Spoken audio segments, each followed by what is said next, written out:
Subscribe करे खातिर लाल button दबाई और भोजपुरी के ताजा अपडेट पहले पावे खातिर घंटी वाला बटन दबाई। छपरा जिला भोजपुरी पर वालों के बहुत बहुत स्वागत बा। जी हाँ, एक भोजपुरी इंडस्ट्री से बहुत ही बड़ा खबर निकल के सामने आ रहा बा। वालों के बता दी तो खेसारी लाल यादव अक्षरा सिंह से जुड़ल ई खबर आ रहा बा निकल के सामने। खेसारी लाल यादव अक्षरा सिंह एगो गाना बीते दिन आई रहे, जो गाना के नाम रहे 100 में से 90 को धोखा देती है, जो उनकी बहुत सारा भोजपुरी के रिकॉर्ड तो लोग बहुत ही अच्छा रिकॉर्ड भी बने लगे। सर वो लोग बता दी तो गाना यूट्यूब से हटा देवल गई बा, वही से जुड़ल ई खबर बाटे। ऐसे वो लोग के बता दी तो ताजा खबर यह मिल रहा बा गाना पर कि वो गाना कोनो हिंदी गाना ब्लॉक करेले बा। वो गाना के हिंदी कंपनी कोनो हटे जो उन गाना के ब्लॉक करेले बा 100 में से 90 को धोखा देती है, जो उनकी बहुत जल्द अब लोग के सामने रिलीज होके जा रहा बा।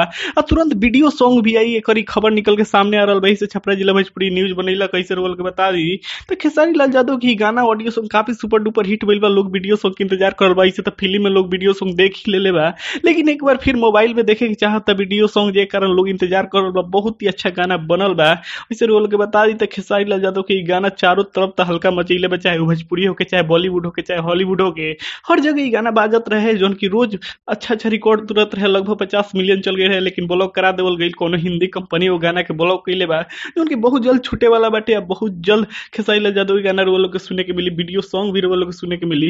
तत्काल अभी तक खबर यह भाई खेसारी लाल यादव के बहुत ही अच्छा गाना के वीडियो बहुत जल्द आए वाला बाटे। ऐसे वो लोग बताई तो ये खबर अलग। अगर ये लोग के वीडियो बहुत ही अच्छा लागल तो वीडियो को लाइक करी, शेयर करी, कमेंट करी। अगर अभी चैनल के सब्सक्राइब नहीं कैले तो लाल बटन दबा के चैनल के सब्सक्राइब करी, वही जब बगल में घंटी वाला बटन हुई ओकरो के दबाव ना भूली, ताकि वो लोग की अपडेट आसानी से मिल सको।